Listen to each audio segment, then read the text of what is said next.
Hello and welcome to my garage. This is my BMW F650GS Dakar, and today I thought I'd have a go at changing the chain and sprockets. Replace the whole lot. Got a DID chain, JT rear sprocket, and you can see two Renthal front sprockets, one a 15 and one a 16 tooth.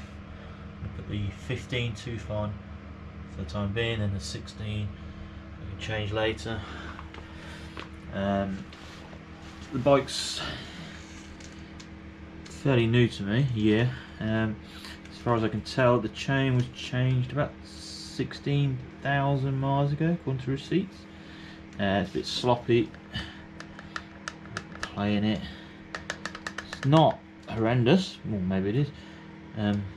But it's rideable. I have big plans, big journeys, big trips for this bike, so stay tuned and subscribe, and you can follow my road to Mongolia. But anyway, just gonna change the chain now and see how we get on, and this video is just me and my trials and tribulations of doing that, so enjoy.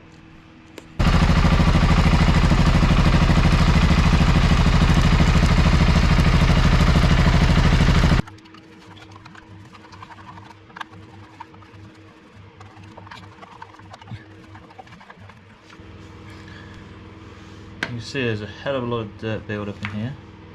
I need to get one of these more exposed covers so stuff can actually leave.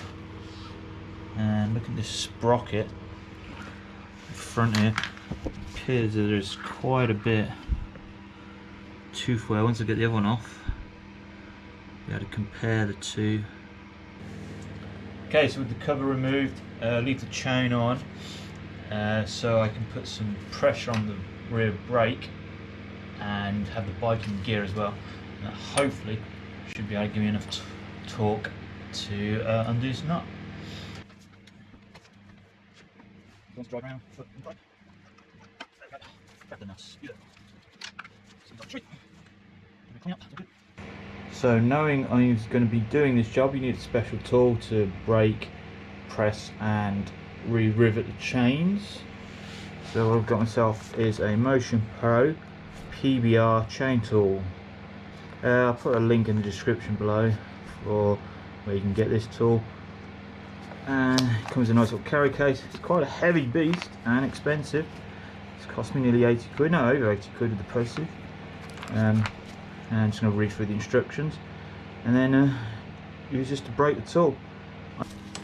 Okay, so this tool comes with this nice little handle, good set of instructions, and so what you do is choose any of these pin links and set up the tool, and it just drives a pin through it. So let's have a go.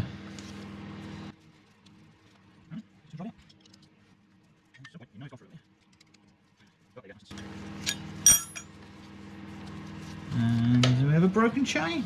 Whoa, so easy.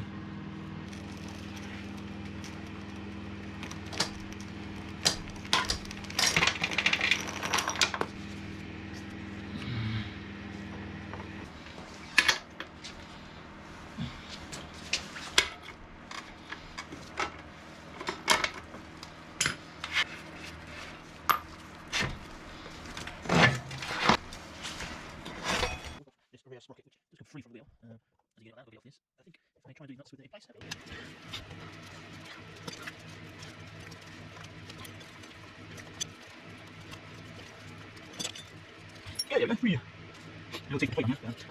Okay, so at the bottom here we have the brand new JT socket, 47 teeth tooth version, same as the top one. If I get the teeth liner, they feel pretty similar, and not really many major signs of wearing on the rear. However, when it comes to comparing the front sprocket, this is the 16 tooth version, which matches the one that was on it. It's also 16 tooth. I believe the one that was on it was a JT sprocket, and my replacement is a Renthal one. think that's how you say it. Yeah, massive amount of wear. You can see difference in teeth there, hopefully. The way the top one, which is the old one, a lot thinner and almost leaning forward. So yeah, this is gonna hopefully make some hell of a substantial difference. I did read on a forum about replacing just the front sprocket after, I think it was 10,000 kilometers, and that lengthens the life of the chain by a good 20+%, I believe. I will try and find that conversation again and put a link in the description below here. Quite an interesting read. So that's the plan. I have this 16 tooth, but what I'm going to fit now is the 15 tooth sprocket, which obviously is not going to line up because it's got a tooth less, and that is supposedly make my bike nicer to ride off-road, which I do a fair bit of, and in kind of heavy traffic without any kind of detrimental effect to the top speed. So that's going to go on first, and we'll see how we get on, and then I'm going to travel with the 16th tooth on my long journey, all around the world, Mongolia, wherever I end up.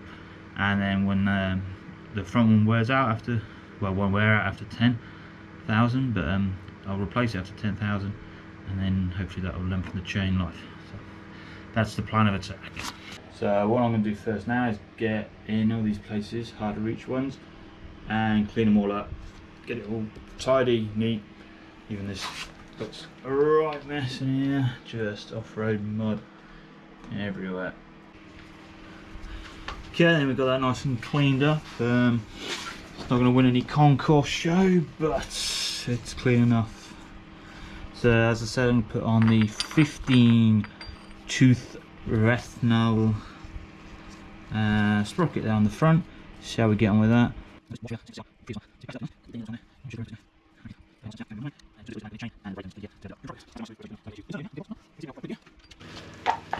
Okay, so new cog is just the reversal of fitting the old, removing the old one even. Well, I hope so anyway. Bolts through, do them up, blah blah blah, you know the stuff. Yeah, so just had a look at the torque settings for these nuts, and it's only 21 Newton meters, which is not a lot of torque.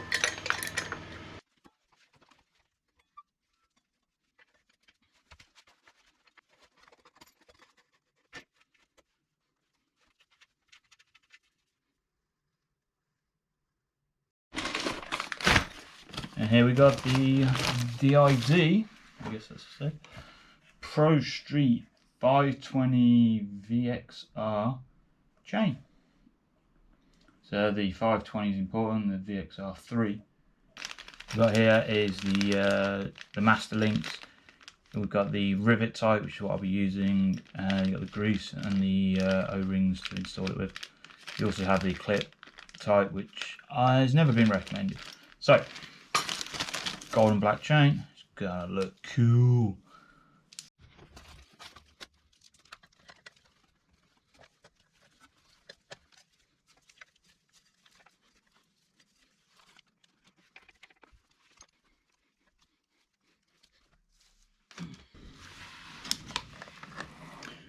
Perfect joint.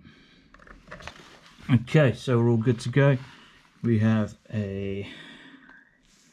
one master link plate, 4 X-rings, and the grease to smear on, and chain to join up.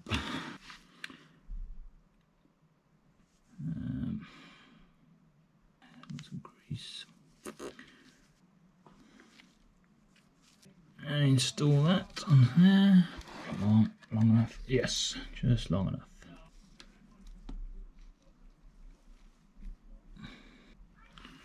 There you go. Bit more grease. Bit of grease to the back of the plate. That's all the grease gone, pretty much. And then, ta-da! That grease will now hold that in place. Instructions: you remove this block which was there for the brake, and now you put it into P and P matchup. press.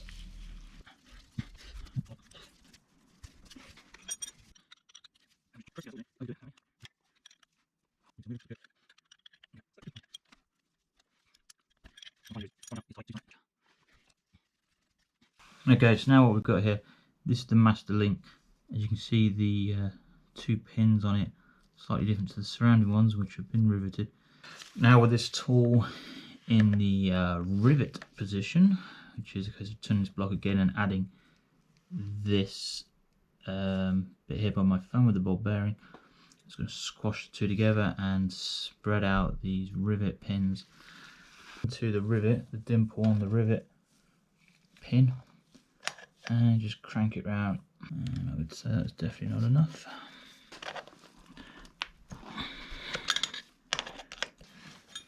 Laid out in any way whatsoever.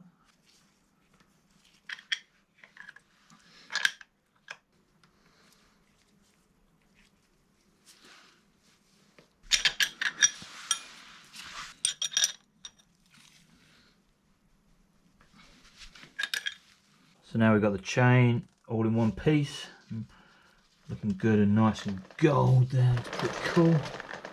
Now it's about getting the tension right. So we've got the chain installed now, everything's in place. God, look at that. Quite a bit of slack in that, or it appears to be, but that's the correct amount. On my bike, on the GS Dakar here, the adjusters are here.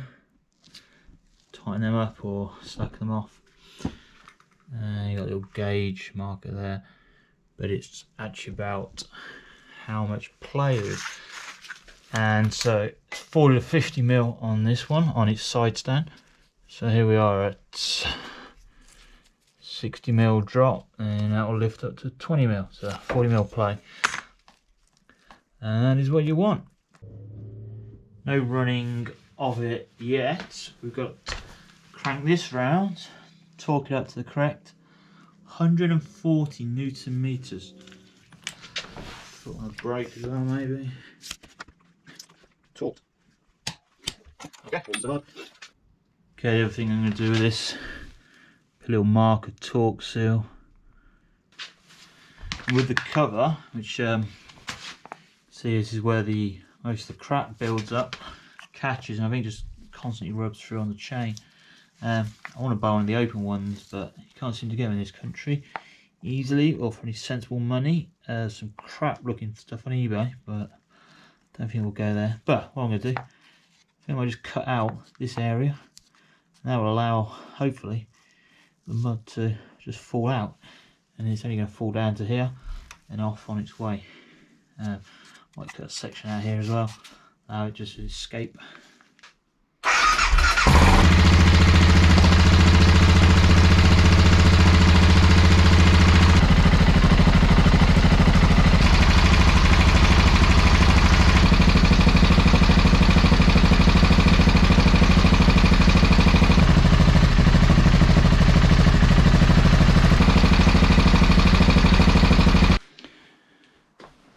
Chain's all on. I'm quite happy with that. It was an easy job in the end. The Motion Pro tool, great bit of kit. It's the PBR tool. Expensive, but I'd say worth it. Solid. That'll be coming on my travels with me. As you can see, it's dark outside now, so maybe after dinner might go for a little ride on it, let you know how much difference the chain makes. Otherwise, wait till tomorrow. So please like and subscribe, and you'll be able to follow me on my upcoming adventure and other things. You can see there's a few modifications done to this bike. If you like a video of all the work I've done, an explanation why, all of it's been kind of like with the trip in mind. So yeah, give a run through the quite a extensive-ish amount of work done to the bike, just prepping it for a big journey with a lot of luggage and rough terrain. So yeah, there you have it.